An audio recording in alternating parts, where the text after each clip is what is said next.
কাছে কিংবা দূরে যে যেখানেই আছেন আপনাদের সবাইকে স্বাগত জানাচ্ছি আমি সুলতানা রহমান।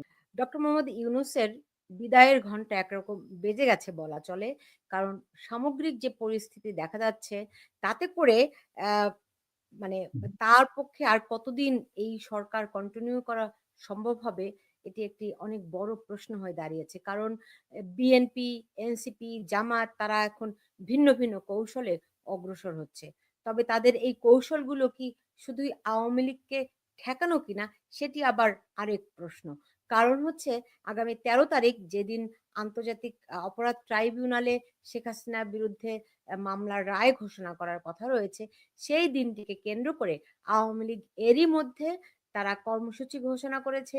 ১৩ই নভেম্বর ঢাকা লকডাউনের ঘোষণা দিয়েছে এবং কর্মীরা সাংঘাতিকভাবে উজ্জীবিত। আমার এই অনুষ্ঠানেও আপনারা বিভিন্ন সময়ে দেখেছেন। কিন্তু এই ডক্টর ইউনূস তার এই বিদায়ের আগে কোনো ধ্বংসযজ্ঞে লিপ্ত হচ্ছে কিনা সেটি কিন্তু দেখার বিষয় রয়েছে। আপনারা জানেন আজকে শিক্ষকদের একটি আন্দোলনে তাদেরকে গুলিবিদ্ধ করা হয়েছে। আবার গতকাল আমরা দেখেছি কাকরাইলে একটি গির্জায় বোমা হামলা হয়েছে। সবকিছু আলামতগুলি ক্রমশ হু, হু। দৃশ্যমান হয়ে উঠছে কিনা সেই ধ্বংসলীলার নিশ্চয়ই সেটি সময়ই সবচেয়ে বড় উত্তর দিয়ে দিতে পারবে। কিন্তু যেভাবে করে আ বিভিন্ন জঙ্গি গোষ্ঠীর হাতে অস্ত্র পৌঁছে গেছে, যেভাবে করে আ অস্ত্র লুট করে সেই আ লুটকৃত অস্ত্র দিয়ে মানুষ হত্যা চলছে এবং আ এক ধরনের ত্রাসের রাজত্ব বাংলাদেশে কায়েম করা হয়েছে। সেগুলো আল্টিমেটলি ডক্টর ইউনূসের বিদায়ের নীল নকশা কিনা এটিও আজকে আলোচনার বিষয়। আমার সঙ্গে অতিথি হিসেবে যুক্ত হচ্ছেন আ আব আওয়ামী লীগ নেতা এবং সাবেক প্রতিমন্ত্রী মোহাম্মদ আমিনুল আম আমিন। আমি আমি মন্ত্রী ছিলাম না। আমি ত্রাণ ও সমাজ প্রথম কল্যাণ সম্পাদক। না, ও না কখনো ছিলাম না। আমি ত্রাণ ও সমাজ কল্যাণ সম্পাদক। জি, ত্রাণ ও সমাজ কল্যাণ সম্পাদক আমিনুল ইসলাম। এখন আমিন ভাই, আ আপনি যদি একটু বলেন আমাকে যে মানে কি ঘটছে? রাজনীতির হিসাব নিকাশটা কেমন হচ্ছে? সুলতানা অশেষ শুভাশিস আপনাকে এবং আপনার মাধ্যমে বিশ্বজুড়ে যারা আপনার এই চ্যানেলটি দেখছেন তাদের সবাইকে আমার সশ্রদ্ধ সালাম। আ আপনি যেটি হেডলাইন করেছেন, ইউনূসের বিদায়ের আগে ধ্বংসের নীল নকশা। আমার কাছে কিন্তু বিদায়ের আগে নয়। আপনি যদি ইউনূসের ক্ষমতার দখলের দিকে লক্ষ্য রাখেন, আপনি দেখবেন যে ও ক্ষমতার দখলের আগের থেকেই কিন্তু ধ্বংসলীলা শুরু হয়েছে এবং তার ক্ষমতা ৮ই অগাস্ট ২০২৪ এ সে ক্ষমতা নেওয়ার পরে এই ধ্বংসলীলায় নতুন মাত্রা যোগ হয়েছিল। এবং বিষয়টা যদি এমন হতো এই ধ্বংসলীলার মধ্যে শুধু আওয়ামী লীগ নেতাকর্মীদের অ্যা উপর শারীরিক হামলা হচ্ছে, তাদের উপরে আর্থিকভাবে হামলা করা হচ্ছে, তাদেরকে নানা ধরনের হ্যারাসমেন্ট, মৃত্যুর মুখে ঠেলে দেওয়া হচ্ছে তাহলে একটা কথা ছিল। বিষয়টা কিন্তু সেখানেও থেমে নেই। আজকে যদি বাংলাদেশের অর্থনীতির দিকে তাকান, তাহলে আপনি দেখবেন যে সেটা একটা কঙ্কালসার চেহারা ইতিমধ্যে বেরিয়ে এসছে। আপনি লক্ষ্য করলে দেখবেন যে আওয়ামী লীগের সরকারের ৫ই আগস্টের পরে অ্যা যিনি বর্তমানে বাংলাদেশ ব্যাংকের গভর্নর আহসান এস মনসুর, তাকে আম খালেদ মহিউদ্দিন একটি প্রশ্ন করেছিলেন যে, "এতদিন যে প্রচার করা হলো যে বাংলাদেশে আওয়ামী লীগ বাংলাদেশের রাজস্ব খালি করে দিয়েছে, ব্যাংকের অবস্থা খুবই খারাপ। আসলে ব্যাংকের অবস্থা কেমন?" তিনি বলেছিলেন যে, "আ যেভাবে প্রচার করা হয়েছিল বাংলাদেশ ব্যাংকের রিজার্ভের অবস্থা তত খারাপ নয়। রিজার্ভ মোটামুটি ভালো আছে।" এবং সেই সময় যিনি অর্থ উপদেষ্টা ছিলেন জনাব ওয়াহিদুদ্দিন মাহমুদ, তিনিও একটি সাক্ষাৎকারে বলেছিলেন, "অ্যা আমরা বাইরে থেকে বাংলাদেশের অর্থনীতি যে জায়গায় আছে বলে ধরে নিয়েছিলাম, কিন্তু এখানে চেয়ারে বসার পরে দেখছি যে না, বাংলাদেশের অর্থনীতি এমন একটি মজবুত অবস্থায় আছে, যেটি নিয়ে অরিড হবার মতো কিছু নেই।"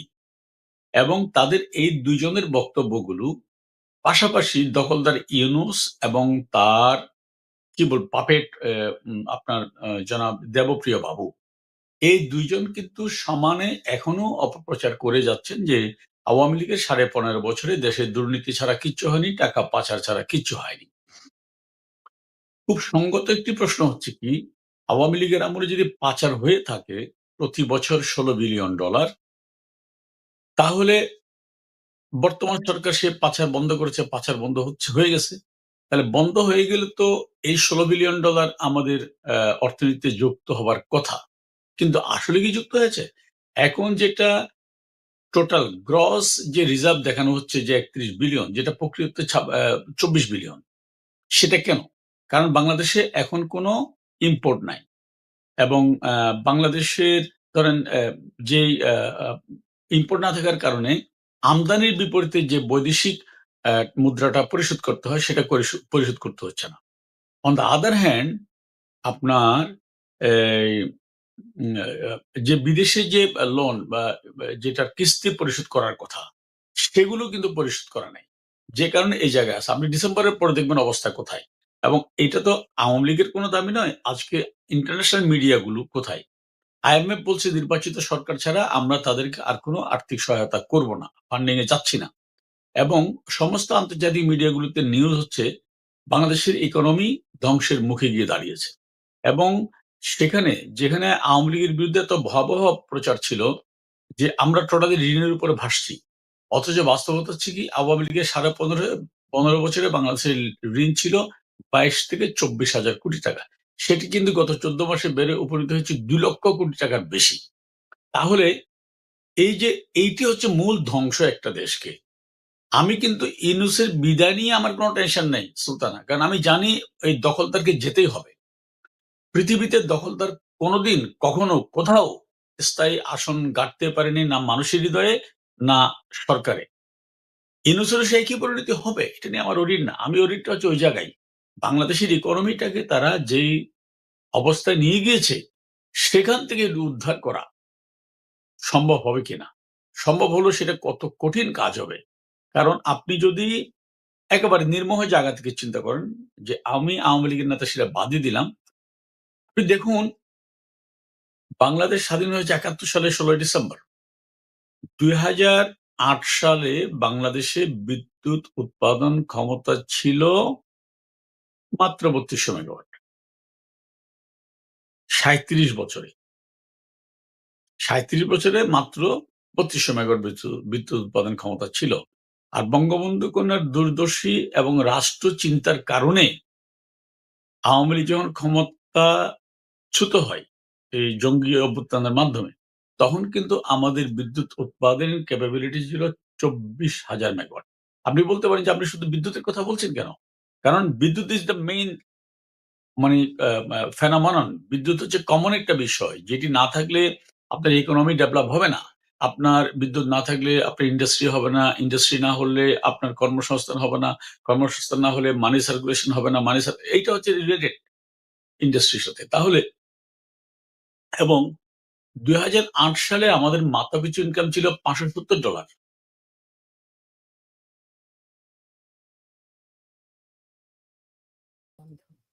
আমার একটা আনবিট প্রশ্ন প্রায়ই মাথায় আসে যে এই যে মানে আ অপতথ্য, মিথ্যা তথ্য দিয়ে এইভাবে করে যে মানুষকে বিভ্রান্ত করলো অ্যাজ এ পার্টি আপনারা তখন কি করছিলেন? মানে আপনাদের কি কখনো মনে হয়েছে এগুলি এই মিথ্যাচারগুলি এত বড় আকার ধারণ করবে? মানুষের ভিতরে এরকম ক্ষোভ জন্ম দেবে? না, এটি আমি আপনার সাথে একটা জায়গায় অকপটে স্বীকার করতে পারি যে, এই যে ভয়ংকর অপপ্রচার, তার বিরুদ্ধে যে সুপরিকল্পিতভাবে এর জবাব দেওয়া দরকার ছিল, আমরা দলীয়ভাবে ইভেন সরকারে যারা ছিল তারাও কিন্তু সে জায়গায় ব্যর্থতার পরিচয় দিয়েছে। অস্বীকার করার কোনো জায়গা নেই। আপনি প্রত্যেকটা সেক্টরে আমি চোখে আঙ্গুল দিয়ে প্রমাণ করতে পারবো বঙ্গবন্ধু কন্যার যে উন্নয়নের সূচকের কথা বলেছেন, এগুলো একটাও কিন্তু পরিসংখ্যানগত সূচক ছিল না। সেগুলো প্রত্যেকটা প্র্যাকটিক্যাল বিষয় ছিল। প্র্যাকটিক্যাল বিষয় ছিল। আমি যেটা বলছিলাম যে ২০০৮ সালে বাংলাদেশের মাথাপিছু ইনকাম ছিল $৬৫ এর আশেপাশে। সেটি আজকে $২৪০০ এবং তখন বাংলাদেশের অর্থনীতির আয়তন ছিল বা $৯০ কোটি। সেটা আজকে $৪৫০ কোটি। হ্যাঁ? এগুলো সবই বাস্তবতা। কিন্তু এগুলোকে অ্যা যেভাবে একটি সিস্টেমেটিক ওয়েতে এইগুলোর সাথে মানুষকে সম্পৃক্ত করা উচিত ছিল, অবশ্যই সেখানে সরকারের যেমন ব্যর্থতা ছিল, আমাদেরও ব্যর্থতা ছিল, এটা অস্বীকার করার জায়গা নেই। দেখুন, দেখুন আ শুধু ব্যর্থতা ছিল বললে হয় কিনা? কারণ একটি ধরেন একটি মানুষ যখন একই গর্তে বারবার পড়ে, তখন সমস্যাটা কি গর্তটার নাকি মানুষটার? আপনি অব বলুন অব আমাকে। অবশ্যই মানুষের ব্যর্থতা। কারণ জি। গর্ত তো এখন আপনি দেখুন সেই ৭৫ এর সময়ও আমরা যে পরিমাণ অপপ্রচার আমরা শুনেছিলাম, হ্যাঁ? পরে তো দেখা গেল যে আসলে সেগুলো কোনটাই সত্য নয়। রাইট? সময় লেগেছে সেই আ সত্যগুলি বুঝতে। একই ভুল কিভাবে এখন আবার আপনারা করলেন? তাহলে তো আমার আপনাদেরই সমস্যা। মানে মানুষের আম সমস্যা না কিন্তু। আমার যেটা বিশ্লেষণ সুলতান সেটা হচ্ছে কি এইটা বোঝার জন্য আপনাকে আওয়ামী লীগ যে রাজনৈতিক দল, সে রাজনৈতিক দলের শ্রেণী চরিত্রটা অনুধাবন করতে হবে। আওয়ামী লীগ কিন্তু কোন ক্লাস অর্গানাইজেশন নয় অথবা কোন ক্যাডার ভিত্তিক সংগঠন নয়। এটা হচ্ছে একটা মানে মাল্টি ক্লাস অর্গানাইজেশন। এখানে মসজিদের ইমাম যেমন আছে, এখানে ধনী যেমন আছে, গরিবও তেমন আছে, এখানে ভালো মানুষ আছে, এখানে আবার খারাপ মানুষ নেই, সেটাও বলা যাবে না। এরকম সাংগঠনিক ক্যারেক্টার যে দলগুলোর আপনি বিশ্বব্যাপী দেখবেন যে সেই দলগুলো আ প্রায় সময় এরকম খাদে পড়ে। আবার আরেকটা বিষয় আমাদের টোটাল রাজনীতিক মানে যে আবহ, মানে আমাদের দেশের মানুষকে আপনি যেভাবে ধর্মের নামে আফিম খাওয়াতে পারবেন, আমাদের দেশের মানুষকে যেভাবে আপনি ভারত বিরোধিতার কথা বলে মানুষকে প্রতারিত করতে পারবেন, সেটা কিন্তু অন্য কোথাও হয় না। এই ২ টা জায়গায়ও কিন্তু আমাদের মানে আমরা যেভাবে ক্যাম্পেইন গুলো আমরা করতে পারতাম, সেটা কিন্তু আমরা করতে ব্যর্থ হয়েছি। বিশেষ করে ধরেন যে আওয়ামী লীগ ক্ষমতায় আসলে বলা হয় যে আ আমরা ভারতের কাছে দেশ বিক্রি করে দিয়েছি। ইভেন এখনই সেটা বলা হচ্ছে। তাহলে ওরা তো আজকে ১৫ মাস ক্ষমতায়। তাহলে ভারতের কাছে আমরা যে বিক্রি করলাম একটা দলিল এখন উপস্থাপন করছে না কেন? আপনি দেখুন ৭৫ সালে বঙ্গবন্ধু হত্যার পরে বলা হলো যে ২৫ বছরের গোলামি চুক্তি করেছিল আওয়ামী লীগ। তাহলে এরপরে তো ২১ বছর ক্ষমতায় ছিল সে ভারত বিরোধী শক্তি, আওয়ামী লীগ বিরোধী শক্তি। তারা সে চুক্তি বাতিল করলেন না কেন? ইভেন বরঞ্চ আপনি যদি প্রকৃত তথ্যে যান দেখবেন যে বঙ্গবন্ধু কন্যা সরকার ভারতের কাছ থেকে বাংলাদেশের স্বার্থের জন্য যা আদায় করেছে সেটা অতীতে কখনো কেউ পারেনি, ভবিষ্যতে পারবে কিনা আমি সন্দেহ আছে আমার। বিকজ আমি শুধু ২ টা ঘটনা আপনাকে বলি। যে দহগ্রাম আঙ্গুর পোতা যেটা ছিটমহল চুক্তি, এই সমস্যাটা কিন্তু 1947 থেকে শুরু। এই সমস্যা পাকিস্তান আমল গেল, বঙ্গবন্ধুর আমল গেল, এরশাদ, জিয়া সবাই গেল। কেউ কিন্তু ওদিকে ফিরেও তাকায়নি। বঙ্গবন্ধু কন্যা তার অসাধারণ কূটনৈতিক সাফল্যের মাধ্যমে এই চুক্তি সম্পাদন করে ভারতের প্রায় ১১.৫ থেকে ১২,০০০ একর জমি বাংলাদেশকে ভারত দিল। হ্যাঁ? অর্থাৎ ভারত তাদের মানচিত্র পাল্টালো বাংলাদেশের সাথে বন্ধুত্বটাকে আরো শক্তিশালী করার জন্য। এখন সেটা নিয়েও অপপ্রচার। এবং আজকে সেই এলাকার যারা বাঙালি জনসাধারণ আগে যারা দিনের বেলাও তাদের এলাকায় যেতে পারত না, এখন তারা অবাধে সেখানে বিচরণ করছে এবং অবাধে বিচরণ ক্ষেত্রটার জন্য ভারত তাদের জমি বাংলাদেশকে ভূখণ্ডে বাংলাদেশকে দিয়ে দিয়েছে। এটা একটা। আরেকটা দেখুন আমি সব বাদ দিলাম। যখন ট্রান্সশিপমেন্ট চুক্তিগুলো হচ্ছিল তখনও কিন্তু ভারত বিরোধী ওই শক্তিগুলো যারা বারবার এই ভয়টা দেখায় তারা বলে আসছিল যে এর মাধ্যমে বাংলাদেশের স্বার্থ বিপন্ন হয়ে যাবে। ওকে, গুড। এখন আমরা কি দেখলাম? ৫ আগস্টের পরে ভারত ট্রান্সশিপমেন্ট চুক্তি বাতিল করল। বাতিল করার পরে হা, হা, হায়, হায় একটা রব পড়ে গেল। বিষয়টা কি? বাণিজ্য উপদেষ্টা বলছেন ভারত ট্রান্সশিপমেন্ট চুক্তি বাতিল করার কারণে বাংলাদেশে প্রতি বছর ক্ষতি হবে ২,০০০ কোটি টাকা কমপক্ষে। তাহলে বঙ্গবন্ধু কন্যা ট্রান্সশিপমেন্ট চুক্তি করে কি ভারতের কাছে বাংলাদেশ বিক্রি করেছিলেন? নাকি ভারতের কাছ থেকে বাংলাদেশের জন্য আদায় করেছিলেন? তো এই জায়গাটাই আমরা অবশ্যই মানুষকে প্রপারলি অ্যাড্রেস করতে পারিনি। অথবা মানুষের মননে মস্তিষ্কে একটা ভারত বিরোধিতা এমনভাবে ঢুকে গিয়েছে যেটা বের করা জন্য যেরকম কাজ করা দরকার সেই কাজ করার ক্ষেত্রেও অবশ্যই আমাদের সাফল্য তেমন নেই। জি, আমার সঙ্গে নিজু মজুমদার যুক্ত হয়েছেন। নিজু মজুমদার আপনাকে স্বাগত জানাচ্ছি। আ এই যে আওয়ামী লীগ বারবারই যে একই রকমের ভুলগুলো করে, তার বিরুদ্ধে যেই মিথ্যাচারগুলো হয়, সেগুলো যে অ্যাড্রেস করতে পারে না, আওয়ামী লীগের ভেতরকার দলগত সংকটটি কোথায়? কেন তারা এই ভুল বিষয়গুলোকে অ্যাড্রেস করে না? আম প্রত্যেকবারও আমরা অনেক দেখি অনেক অনেক ধন্যবাদ সুধা আপা। আম এই কথাটা অন্য কোনো সময় হলে আমি বেশ আপনার আপনার বিরোধিতা করতাম যে আপনারা ঠিক বলছেন না। এটা আপনার ঠিক না। আমি এখন আমার মনে হয় in some context আম অনেকে এটার গুরুত্বটা বুঝতে চান না। আ কিংবা মনে করেন যে এখন খুব বেশি গুরুত্বপূর্ণ না। আমি একটা উদাহরণ আপনাকে দেই, তাহলে আপনি বুঝবেন। সেটা হচ্ছে যে আহ, মাননীয় প্রধানমন্ত্রীকে আপনার একটা ক্যাঙ্গারু ট্রায়ালে আপনি দেখেছেন যে বিচার সভা বসেছে সেখানে, তাই তো? যেটাকে আমি আমি আসলে বলি হচ্ছে তাজুলের ট্রাইব্যুনাল। তো এই তাজুলের ট্রাইব্যুনালে আপনার হুমায়ুন আহমেদের একটা উপন্যাস পড়ে আপনার বিচার করা হচ্ছে। আপনি নিশ্চয়ই সেটা দেখেছেন, জেনেছেন। তো ইন্টারেস্টিং ব্যাপার হলো যে এই তাজুলের ট্রাইব্যুনালে হুমায়ুন আহমেদের যে উপন্যাসটা পড়া হচ্ছে সেখানে মোজাম্মেল হক নামে এক ব্যক্তির প্রসঙ্গ আনা হয়েছে। আমি ওই আলাপে যাব না, শুধু এতটুকু বলি যে এই মোজাম্মেল হক নামে ব্যক্তির যে ঘটনা সেটা আমি একটি ভিডিওর মাধ্যমে সেটা উন্মোচন করেছি, মানুষকে দেখিয়েছি। আমি ওই মেজর নাসির উদ্দিন এই ঘটনার সাথে জড়িত যে এই ভদ্রলোক ছিলেন ৩রা নভেম্বরের ১৯৭৫ সালের যেই মোশতাকের পতনের অন্যতম একজন নায়ক, আমি তাকে জিজ্ঞেস করেছিলাম, আচ্ছা ভাই আপনি তো এই পুরো ঘটনাটার সাথে জড়িত, মোজাম্মেল নামে কোনো লোক এখানে ক্যারেক্টারই ছিল না, ধর্ষণের কোনো কাহিনীই ঘটে নাই, ঘটেছে ঠোঁটকাটা আবুল হাসান নামে এক লোকের, তাকে ধরেছেন, বিচার হয়েছে। তো এই যে মোজাম্মেল নামে ভদ্রলোকের এই এত বড় অপবাদ বছরের পর বছর, সেই লোকটা একটা আওয়ামী লীগেরও নেতা, টঙ্গীর, মানে আমাদের মুক্তিযুদ্ধ মন্ত্রী কিন্তু না, অন্য এক মোজাম্মেল হক যিনি শ্রমিক নেতা ওই এলাকার।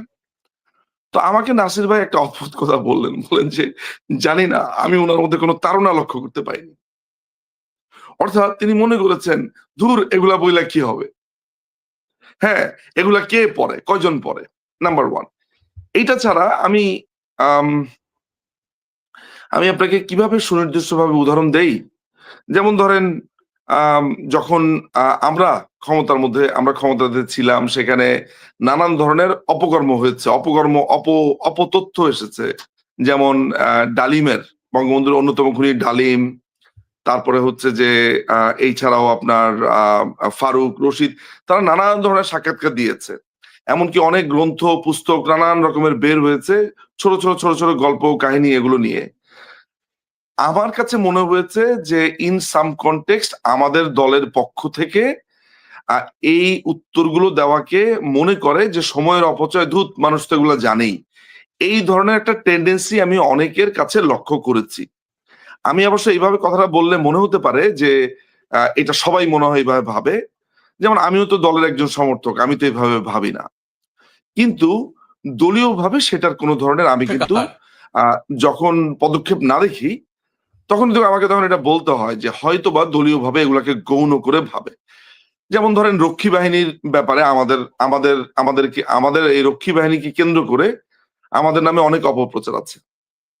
আজ এই পর্যন্ত বাংলাদেশ আওয়ামী লীগের পক্ষ থেকে আমরা একটি পুস্তক কি রচনা করতে পেরেছি যে রক্ষী বাহিনীর এই ফরমেশন ছিল, রক্ষী বাহিনীকে নিয়ে আর বাংলাদেশ আওয়ামী লীগকে নিয়ে যা যা বলা হয় এইটা মিথ্যাই হচ্ছে ঘটনা। বাকশাল, অসংখ্য লেখকরা লেখিকারা বাকশাল নিয়ে গ্রন্থ লিখেছে, কিন্তু এই বাকশাল যে একটি সমাজতান্ত্রিক মুক্তির সনদ ছিল, এটিকে রাষ্ট্রীয়ভাবে আমরা কি আসলে প্রচার করতে পেরেছি? অন্তত পক্ষে আমি খুবই খুবই দায়িত্ব নিয়ে বলতে পারি না, বিকজ আমি এসব নিয়েই লেখালেখি গবেষণার কাজ আমার চলে, ফলে হয় নাই। বাকশাল, তার হ্যাঁ বলুন, কি যেন একটা বলতে নিচ্ছিলেন আপনি? বলতে যাচ্ছি শুধু মানে ভয় তো নাই, উপরন্তু আমি তো দেখি আওয়ামী লীগের লোকেরাই এই বাকশাল নিয়ে, রক্ষী বাহিনী নিয়ে খুবই লজ্জাবোধ করে। তারা এক ধরনের হীনমন্যতায় ভুগে। তারাও কি আদৌ পড়াশোনা করে? এই প্রশ্নটি আমি আমিনুল ইসলাম আপনার কাছে রাখছি যে আদৌ কি দলের ভেতরে কোনো জ্ঞান চর্চা, এই ইতিহাস জানার প্রচেষ্টা, এগুলো কি আদৌ থাকে? তাহলে বাকশালের মতো এরকম একটি সমাজতান্ত্রিক ব্যবস্থা নিয়ে আওয়ামী লীগের অসংখ্য নেতাকর্মী একদম শীর্ষ পর্যায়ের নেতাদেরকেও দেখি খুবই লজ্জাবোধ করে যখন বাকশালকে একদলীয় ব্যবস্থা বলে। মানে কারণটা কি? ঘাটতিটা কোথায় আপনাদের? দলে দেখুন, জ্ঞানের চর্চা, ইতিহাস চর্চার জায়গাটি কেন তৈরি হয়নি? না, না। প্রথমত আওয়ামী লীগের নেতাকর্মীরা যদি ইতিহাস চর্চা না করতেন, পড়াশোনা না করতেন সুলতানা, তাহলে নিশ্চয়ই আওয়ামী লীগের মতো একটা রাজনৈতিক দল ৭৬ বছর বাংলাদেশের প্রধান রাজনৈতিক দল হয়ে থাকতেন না। এটা হারিয়ে যেত। তবে শুনেন, আজকে না, যখন না না না না না না আমাকে সরি, বলতে দেন। আমি আপনার সাথে একটু ডিফার করি, একটুখানি করে নেই এইটা বলে। আজকে আজকে বিষয়টি হচ্ছে আওয়ামী লীগ মনে করে যে তাদের কোনো বিকল্প তৈরি হয়নি দেখেই একেবারে সাধারণ মানুষরা এসে তাকে সমর্থন দেয়, বারবার উদ্ধার করে দেখে না, আওয়ামী লীগ আমাকে মনে কিন্তু করে আমাকে তাদের মনে হয় দায় দায়িত্ব শেষ। আমাকে বলতে দেন। আমি বলছি, না, আমি আমি আপনাকে বলতে দিব, কিন্তু আপনি যদি অন্যদিকে নিয়ে যান তাহলে তো এটা ঠিক অন্যদিকে না। নিচ্ছি না তো। আপনি তো ঠিকই বাকশালের এই দেশের সমালোচনা একেবারে করলেন। সাধারণ মানুষ যারা মুক্তিযুদ্ধকে ভালোবাসে তারা এই দলকে টিকিয়ে রেখেছে। আপনি তো এখানে আওয়ামী লীগের কি অবদান আমি আছে আমারে আমি বলেন? আমি আমি বলি, আপনি তো আমাকেও যদি বলতে না দেওয়াটা হচ্ছে কিরকম জানেন? এটা আচ্ছা হচ্ছে কি বলেন। বাকশাল না জেনেই যেমন বাকশালের সমালোচনা আমরা করতেছি, ঠিক আপনিও আমার বক্তব্যের ১ম লাইনটা ধরেই আমাকে নেগেটিভ করে দিলেন। তাহলে তো হইল না। আচ্ছা বলেন। বাংলাদেশের ইতিহাসে আমি হাতে কলমে প্রমাণ করতে পারবো যেকোনো পলিটিশিয়ানকে উইথ ডিউ রেসপেক্ট, আমি ওপেন চ্যালেঞ্জ দিলাম। বাংলাদেশের মানুষের জন্য বাকশালের চেয়ে অসাধারণ কোনো সিস্টেম আর তৈরি হতে পারে না, হবেও না। কিন্তু আপনি বাকশাল বঙ্গবন্ধু গঠন করার পরে, এরপরে তো সেটা ইমপ্লিমেন্টেশনে যাওয়ার আগেই যখন বঙ্গবন্ধুকে আপনার হত্যা করা হলো সপরিবারে, তারপরে ২১ বছর এই বাকশালের বিরুদ্ধে যেভাবে শুধু একদল, একদল, একদল এই প্রপাগান্ডা, এবং সারা জীবন আওয়ামী লীগ ক্ষমতায় থাকার জন্য পরিবারতন্ত্র, রাজতন্ত্র এই অপপ্রচার গ্রামীণ জনপদে ছড়িয়ে দিয়েছে। এটার বিপরীতে ধারাবাহিকভাবে আওয়ামী লীগ অথবা মুক্তিযুদ্ধের পক্ষের শক্তির ভূমিকা কোথায়? আমাকে তো ঠিক আপনি ওই কথাটা বাকশাল নিয়ে তো সমালোচনার সুযোগই নেই। কারণ এই শিশু তো মাত্র ভূমিষ্ঠ হলো। এই শিশু ভূমিষ্ঠ হওয়ার পরে তার হামাগুড়ি দেওয়া, তার আ গুড়ি, গুড়ি পায়ে হাঁটা, তার কৈশোরে উত্তীর্ণ হওয়া, তার যুবক হওয়া, তারপরে তো আপনি তাকে নিয়ে সমালোচনা করতে পারবেন। তার আগেই আপনারা সমালোচনার তোড়ে বাকশালকে শেষ করে দিলেন। ঠিক আমিও আপনি যে প্রশ্নটা আমাকে করেছেন, সেই প্রশ্নের উত্তর দেওয়ার আগে আপনি ঠিক বাকশালকে যেভাবে মানে তুলোধনা করছেন আমাকেও বলে দিলেন। কিন্তু আপনি যত কথাই বলেন, না, না সাধারণ আমি মানুষকে বাকশালকে আমাকে শেষ তুলোধনা করতে দেন করিনি। না। আমাকে তো রাতে আমি বলতে পারব না। সাধারণ মানুষ, আপনাকে ওইটাও বুঝতে হবে। সাধারণ মানুষ, আপনি বলছেন যে আওয়ামী লীগকে খুঁজে নেয়। কেন খুঁজে নেয়? আমরা কি সাধারণ মানুষকে টাকা দিয়ে খুঁজছি? আমরা কি ধরেন অন্যান্য বিশেষ করে আমি জঙ্গি জামাত শিবিরের কথা যদি বলি, তাদের একজন কর্মীকে যেভাবে শুরু থেকে তারা পৃষ্ঠপোষকতা করে, তবু তো সেই সংগঠনের বিস্তার সেরকম নাই। যত কথাই বলি বাস্তবতা এটাই।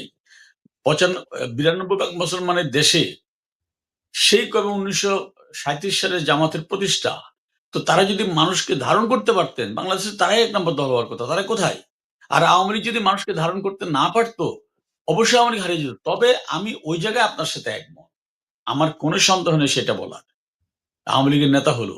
এই বিষয়টা যেভাবে আমাদের ক্যাম্পেইন করা দরকার ছিল, যেভাবে কর্মীদের মধ্যে সেটা জাগিয়ে তোলা দরকার ছিল, সে জায়গায় আমরা সফল হতে পারিনি। আবার আরেকটা বিষয় আছে।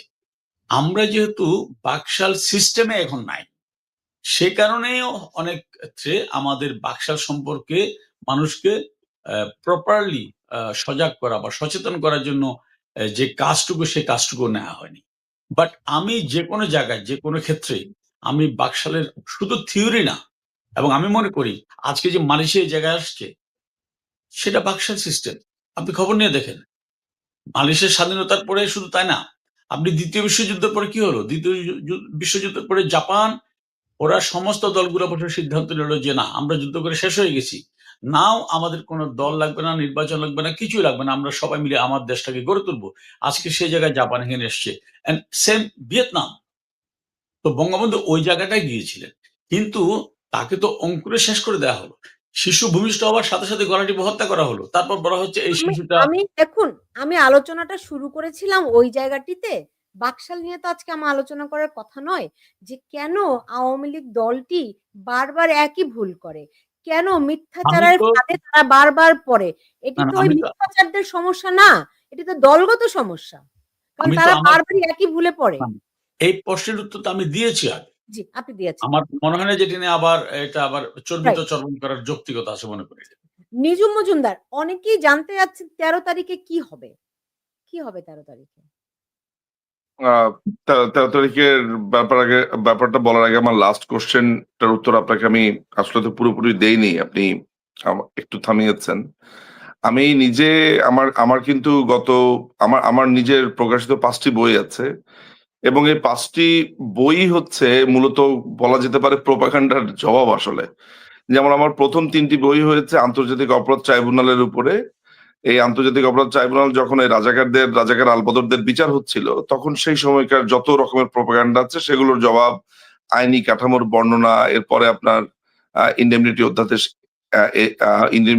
ইন্ডেমনিটি অধ্যাদেশ এবং ঐতিহাসিক নানান বিষয়ের।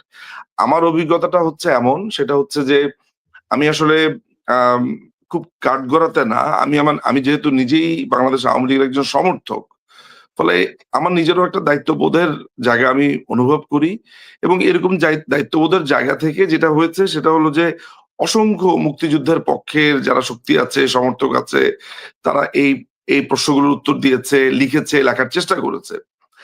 আমার শুধু একটা জায়গাতেই একটু এই গবেষণা করতে গিয়ে যখন বইপত্র খুঁজেছি, তখন আমার কাছে মনে হয়েছে যে একটা কাঠামো স্ট্রাকচারের জায়গা থেকে বাংলাদেশ আওয়ামী লীগ এজ এ সংগঠন হিসেবে, হ্যাঁ, এই প্রশ্নগুলোর অ্যান্সার করাটা জরুরি ছিল বলে আমার কাছে মনে হয়। মানে কাঠামোগত জায়গা থেকে যে দলের একটা অ্যান্সার আছে।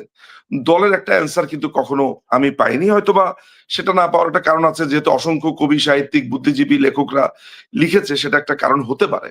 এটা একটা ব্যাপার। ফলে এই কারণে হ্যাঁ, প্রোপাগান্ডার ব্যাপারে আমাদের অনীহা। যেমন বঙ্গবন্ধু পুত্রের ব্যাপারে যেই ধরনের নোংরামো প্রচলিত আছে, আপনি জানেন যে এই যে ডালিমের ওয়াইফের কেন্দ্রিক, তারপরে যে ব্যাংক কেন্দ্রিক নানান ধরনের, এগুলো দেখেন ইতিহাসের এই পর্যায়ে এসে যে খুনি সেই আপনার বলে দিচ্ছে যে না, এই শেখ কামাল ওই ঘটনাতে জড়িত ছিলেন না, ওটা তিনি করেননি।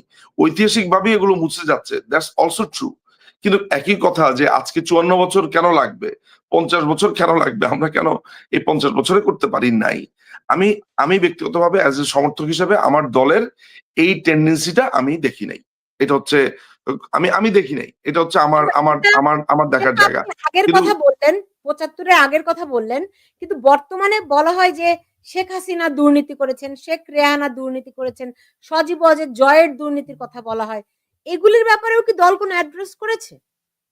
ব্যাংকে কি তাদের নামে কোনো টাকা পাওয়া গেছে? না। আমি আমি আপনাকে এই প্রসঙ্গে বলি, মাননীয় প্রধানমন্ত্রী যখন ১ম বার 96 এর ক্ষমতার কথা আমি আপনাকে বলতে পারি। উনি ভারত থেকে মানে আপনার এটা 1999 এর উনি ক্ষমতা তখন ৩ বছরের মাথাতে ভারত থেকে উনি একটা সফর শেষ করে আসার পরে হাইকোর্টে তখন গণহারে জামিন হচ্ছিল। তখন তিনি এই জামিন প্রসঙ্গে একটা বক্তব্য দেন। বক্তব্য দেওয়ার পরে সুপ্রিম কোর্টেরই এক আইনজীবী মাননীয় প্রধানমন্ত্রীর ওই বক্তব্য আদালত অবমাননা হয়েছে বলে একটি রিট পিটিশন দাখিল করেন, এবং আদালত তাকে সমন বলতে আদালত তার কাছে জানতে চান। মাননীয় প্রধানমন্ত্রী সিটিং প্রধানমন্ত্রী থাকা অবস্থাতেই তিনি সেই প্রশ্নের জবাব দিয়েছেন। সেই প্রশ্নের জবাবের প্রেক্ষিতে হাইকোর্ট সেটাকে রুল ডিসমিস করে একটি রায়ও দিয়েছে।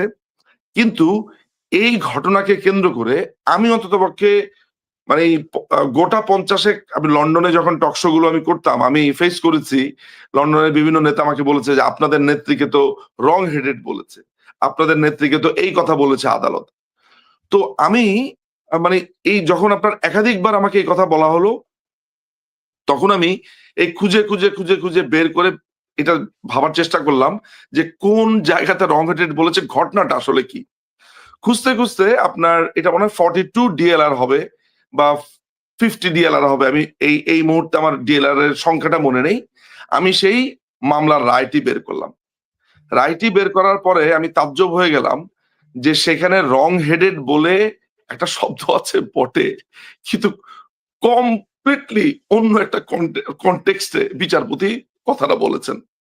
অথচ প্রপাগান্ডাটা হয়েছে কি, মাননীয় প্রধানমন্ত্রীকে সেটা বলেছেন। এরপরে আমি একটা অনেক বড় একটা নিবন্ধ লিখি এবং এই জিনিসটাকে ক্লিয়ার করি যে এই হচ্ছে বাংলাদেশের অবস্থা।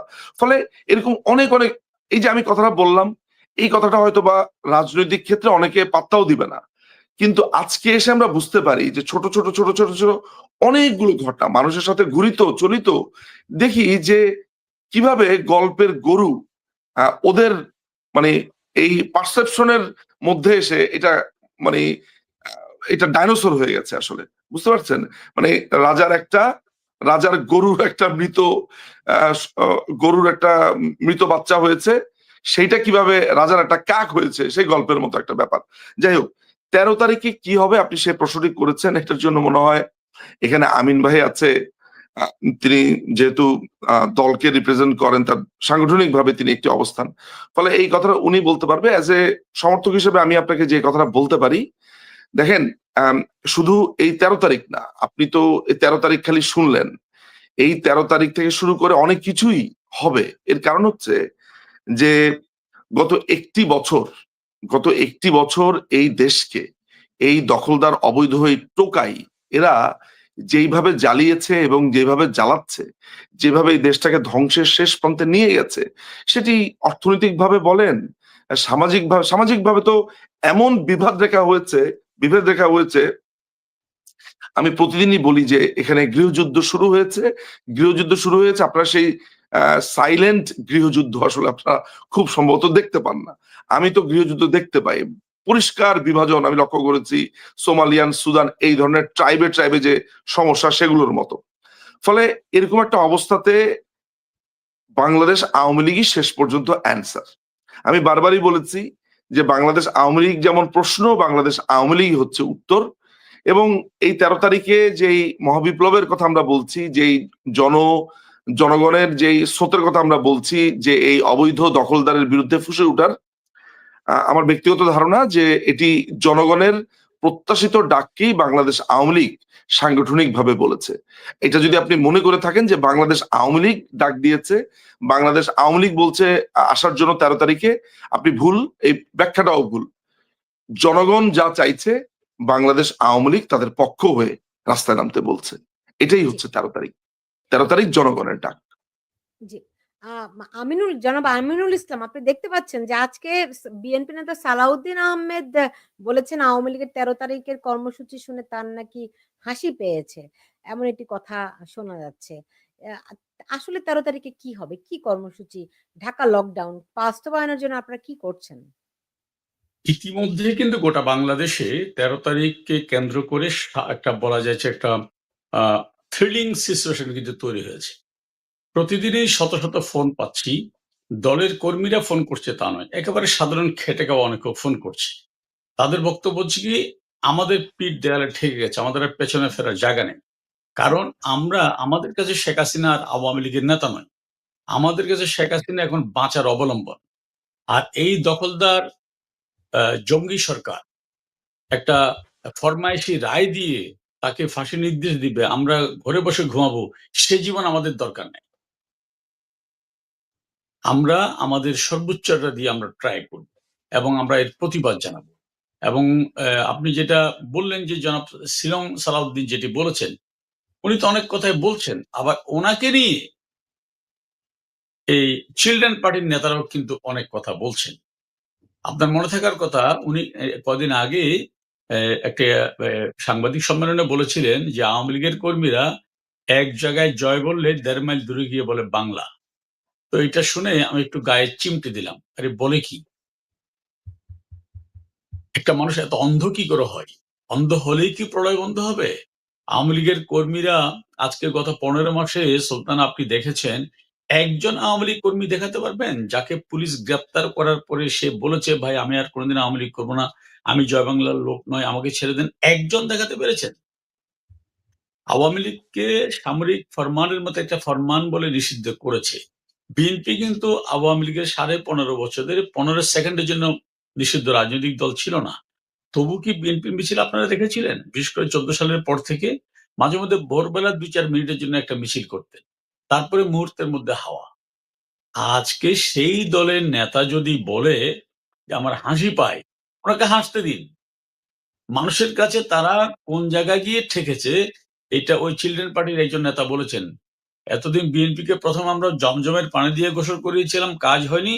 এখন বুড়িগঙ্গায় চুবাবো। এখন যাদেরকে এই লেভেলের কর্মীরা বুড়িগঙ্গায় চুবাতে চায়, সেই দলের নেতা আওয়ামী লীগের কর্মসূচি নিয়ে কি বলল বা বলল না, আমি এটা নিয়ে মোটেই ভাবিত নই। কারণ আমার শেকড় জনগণ, আমার জবাবদিহিতার জায়গা জনগণ, আমার শক্তি জনগণ। আজকে আপনি কয়দিন আগে দেখেছেন যে ছাত্রলীগের ছেলেরা মিছিল করে একটা বাসে উঠেছে এবং সেখানে বাসের মধ্যে একজন বাবা তার সন্তানকে কোলে নিয়ে, তার স্ত্রীকে কোলে নিয়ে কিভাবে এই ছাত্রলীগের কর্মীগুলোকে পুলিশের হাত থেকে রক্ষা করেছে। এটা দৃশ্যত একটা প্রতীকী অর্থ, কিন্তু গোটা বাংলাদেশের এটা সত্যিকার চিত্র আজকে। সত্যিকার চিত্র। এই জায়গাটায় আওয়ামী লীগ কিভাবে গিয়েছে? এই জায়গাটায় আওয়ামী লীগ পৌঁছেছে বঙ্গবন্ধু কন্যার অনন্য সাধারণ পদক্ষেপের কারণে। কারণ তিনি এই মানুষগুলোর আর্তি শোনার চেষ্টা করেছেন এবং সেখানে সমাধান দেওয়ার চেষ্টা করেছেন। এই সমাধানের কারণেই আজকে তারা মনে করছে শেখ হাসিনা নাই তো আমরা নাই, আমাদের ভবিষ্যৎ নাই। এই যে একজন রাজনৈতিক নেতা আরেকটা জনগোষ্ঠীর মানুষের জীবনের সাথে একীভূত করে ফেলা, এটা একজন রাজনৈতিক নেতার এবং একটি রাজনৈতিক দলের সাফল্য। সুতরাং ১৩ তারিখ নয়, আর ভবিষ্যতেও আরো নিপীড়ন হবে। ১৩ তারিখকে সামনে রেখে ইতিমধ্যে ভয়ঙ্কর গ্রেপ্তার অভিযান, নিপীড়ন, নির্যাতন শুরু করেছে এবং আরো মেটিকুলাস ডিজাইন শুরু করেছে। বাট আমি অ্যাসিওর করছি ইনশাল্লাহ কোন মেটিকুলাস ডিজাইন কোন কিছুই আমাদের এই চলমান যে মুভমেন্ট সেটাকে স্তব্ধ করতে পারবে না। এবং বঙ্গবন্ধু কন্যার ফাঁসির রায় ওরা দিবে আমরা জানি, যেহেতু বঙ্গবন্ধু কন্যার পক্ষে সরকার যাকে কৌশলী নিয়োগ দিয়েছেন জামাতের নেতা, তিনি কিন্তু অকপটে আদালতে বলেছেন, মি লর্ড, আমি যদি সাংবাদিকদেরকে বলি আমার মক্কেলের ফাঁসি হবে, তাহলে আমরা যে ফাঁসি দিব এটা তারা বুঝে ফেলবে। হ্যাঁ, সেই জায়গায় তাদেরকে শুধু এটুকু স্মরণ করিয়ে দিই, আগরতলার ষড়যন্ত্র মামলায় কিন্তু বঙ্গবন্ধুকে ফাঁসি দেওয়া হয়েছিল, তার জন্য কবর করা হয়েছিল, কিন্তু সবকিছুই নিশ্চিহ্ন করে বঙ্গবন্ধু রাজকীয় প্রত্যাবর্তন হয়েছিলেন। তিনি মুকুটবিহীন সম্রাট হয়ে বাংলার মানুষের মাঝে ফেরত এসেছিলেন এবং সেই পথেই হাঁটছে তার কন্যা, এবং সেটি শুধু মানুষের ভালোবাসার কারণে, আর কোনো কারণে। আপনি যদি জি, আমাকে অনুমতি দেন, আমি দুর্নীতি নিয়ে ২ টা কথা বলতে চাই। ২ মিনিট, বেশি জি সময় নিব না। জি। যে নিজু মজুমদার চমৎকার করে বলছিলেন যে দুর্নীতির অভিযোগের তো শেষ নাই। মানে ইউনূস বলছে যে ১৫.৫ বছরের দুর্নীতি ছাড়া কিচ্ছু হয়নি। ও আপনি সবকিছুই বাদ দেন, সব ডকুমেন্টস বাদ দেন। আমি শুধু একটা মোটা দাগে কথা বলি। বিএনপির ভারপ্রাপ্ত চেয়ারপারসন তারেক রহমানের বিরুদ্ধে দুর্নীতির সুনির্দিষ্ট তথ্য নিয়ে এফবিআই এসে সাক্ষ্য দিয়েছিল।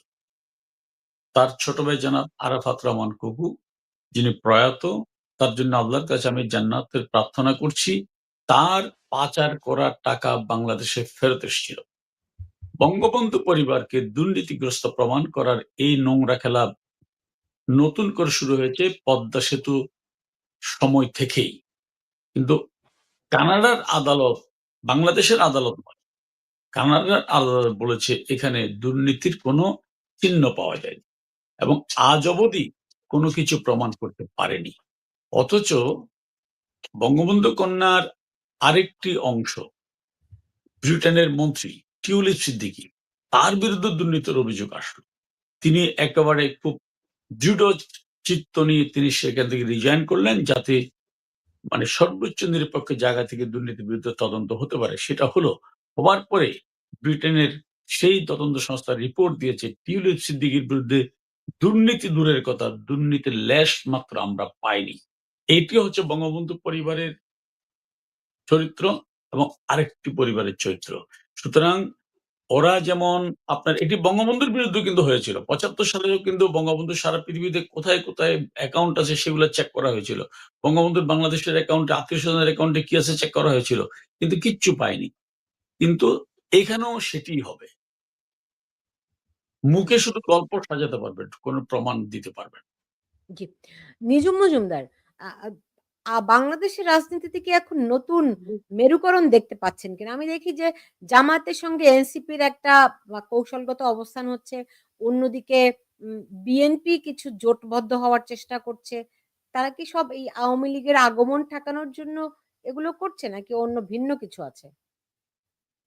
আপনার শেষের প্রশ্নটার যেটার কথা সেটার উত্তর খুব সহজ। আমরা দীর্ঘ সময় ধরে বলেছি এটিকে এক ধরনের অনেকে বলেছে যে এটি আপনাদেরকে নিজেদেরকে ওভার এস্টিমেট করা। সেটা হচ্ছে আমরা বলেছি যে বাংলাদেশের রাজনীতি আসলে তেমন কোনো পক্ষ নাই, পক্ষ দুইটা, একটা হচ্ছে বাংলাদেশ আওয়ামী লীগ, একটা হচ্ছে এনটি আওয়ামী লীগ। এই কথাটি আমরা যেমন বলেছি, একই সাথে আমরা এটাও বলেছি যে মুক্তিযুদ্ধের ধারক, মুক্তিযুদ্ধের বাহক, মুক্তিযুদ্ধের রক্ষাকারী এবং বঙ্গবন্ধু জাতীয় চান্নাতে অর্থাৎ বাংলাদেশকে রক্ষাকারী এই পুরো শক্তিটাই হচ্ছে বাংলাদেশ আওয়ামী লীগ। আমাদেরকে এই দুটি কথাকে কেন্দ্র করে বারবার বলা হয়েছে যে এগুলো এক ধরনের ফেসিস্ট চিন্তা, গণতন্ত্রের বিকাশ যাতে না হয়, উত্তরণ যাতে না হয়, তাই বারবার আপনারা আপনাদের বিপক্ষের প্রতিপক্ষকে আপনারা বলেছেন এন্টি আওয়ামী লীগ ফোর্স। আপনারা নিজেদেরকে একটা অনন্য জায়গাতে সবসময় রেখেছেন, কল্পনা করেছেন। Number one.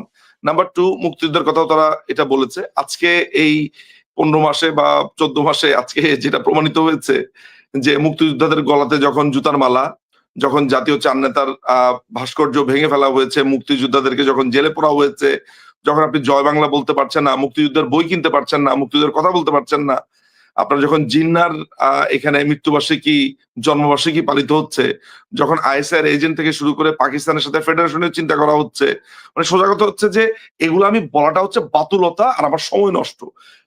মানে এখন আর আমাদেরকে আর কিচ্ছু বলতে হয় না। মানুষ এইটা বুঝে গেছে যে বাংলাদেশ আওয়ামী লীগই শেষ পর্যন্ত এই মুক্তিযুদ্ধের পক্ষের শক্তি এবং তাকে রক্ষা করেছে।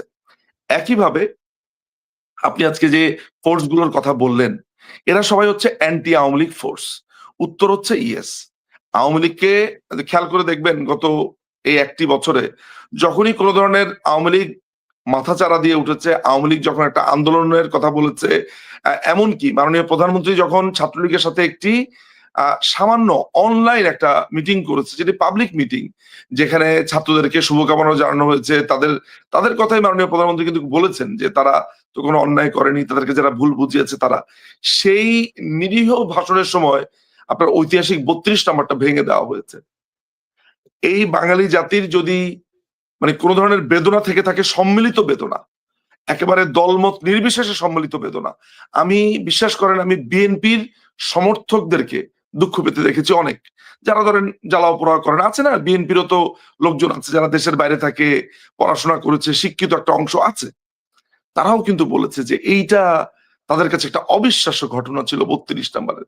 ফলে এই যে বঙ্গবন্ধুর বাংলায় বৈষম্যের ঠাঁই নাই বলে যারা আন্দোলন করলো, তারা কত বড় প্রতারক, চিটার, তারা যে কত বড় এই জঙ্গি, এই ঘটনার মধ্য দিয়ে প্রমাণিত হয়েছে। এবং এই আপনার যে প্রশ্ন সেটার উত্তর হয়েছে ইয়েস।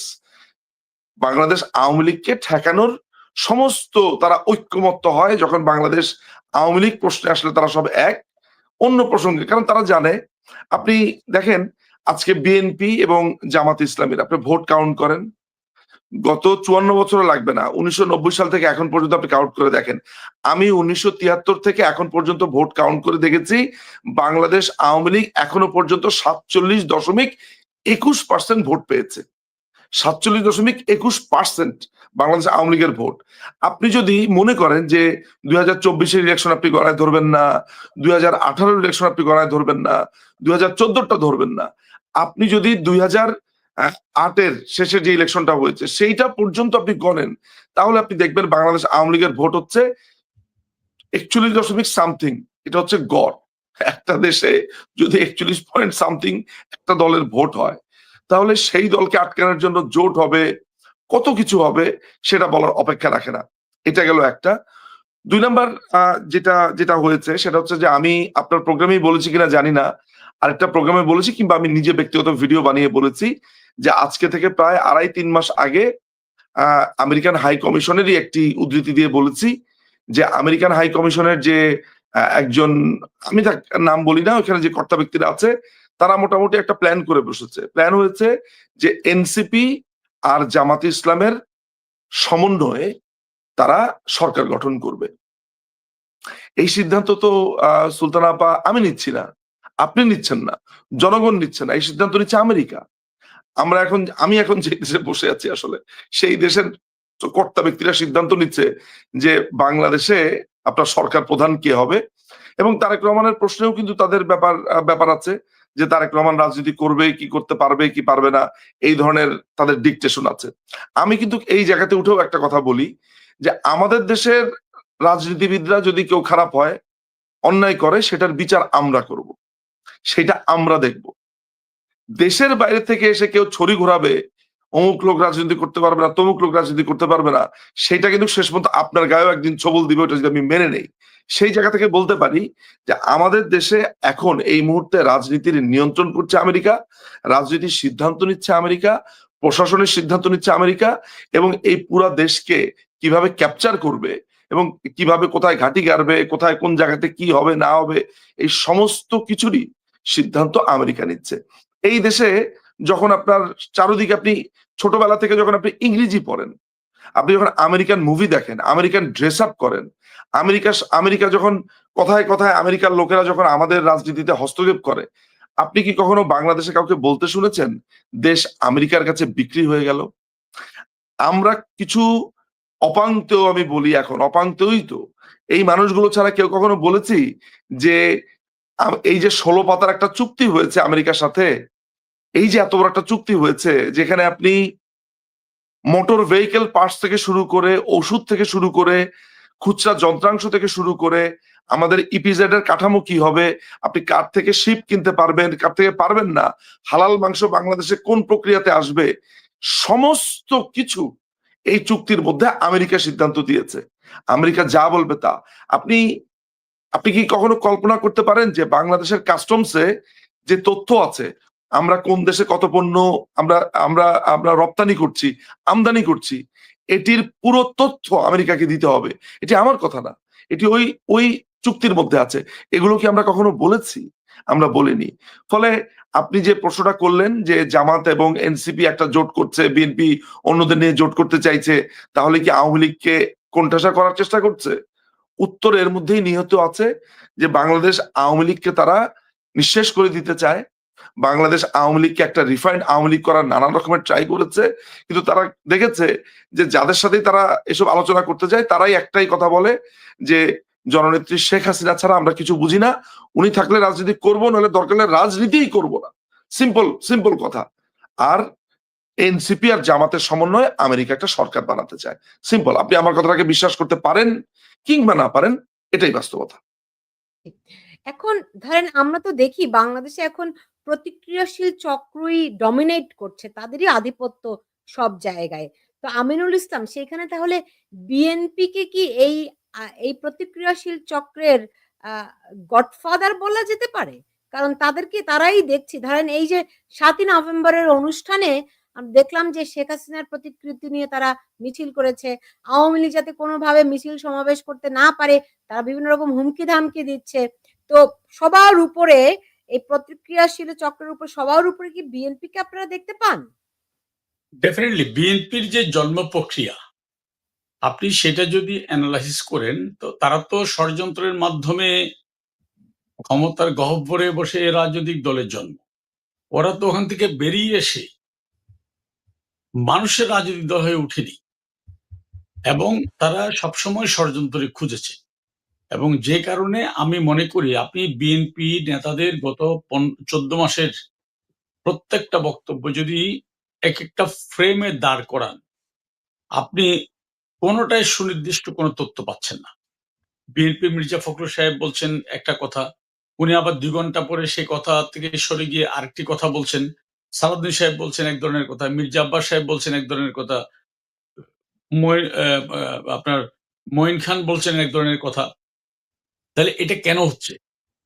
তারা যদি সুনির্দিষ্ট লক্ষ্য নিয়ে জনগণের একটি রাজনৈতিক দল হয়, সেখানে তো কথার ভিন্নতা হতে পারে না।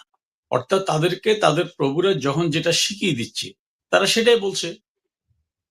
সকালে এক কথা, বিকালে এক। আমি তো মনে করি যে বিএনপি যদি এই কনস্পিরেটরদেরকে শেল্টার না দেয়, এবং যদিওবা তারা সেখান থেকে মানে না দেওয়ার জায়গায় কখনো স্থির থাকতে পারবে না। কারণ বাংলাদেশে আপনি ৭৫ এর পরে জিয়াউর রহমান বন্দুকের নলের মুখে ক্ষমতা দখল করার পরে তার ক্ষমতাকে মানে চিরস্থায়ী করার জন্য তিনি যেভাবে আর্মি অফিসারদেরকে হত্যা করেছেন, বিমান বাহিনী অফিসারদেরকে হত্যা করেছেন, এবং রাজনৈতিক দলগুলোর উপর পীড়ন করেছেন, এবং তাদেরকে লোভ লালসা দেখিয়ে I make politics difficult for the politician বলে রাজনীতিকে একটা কেনা বেচার পণ্যে পরিণত করেছেন।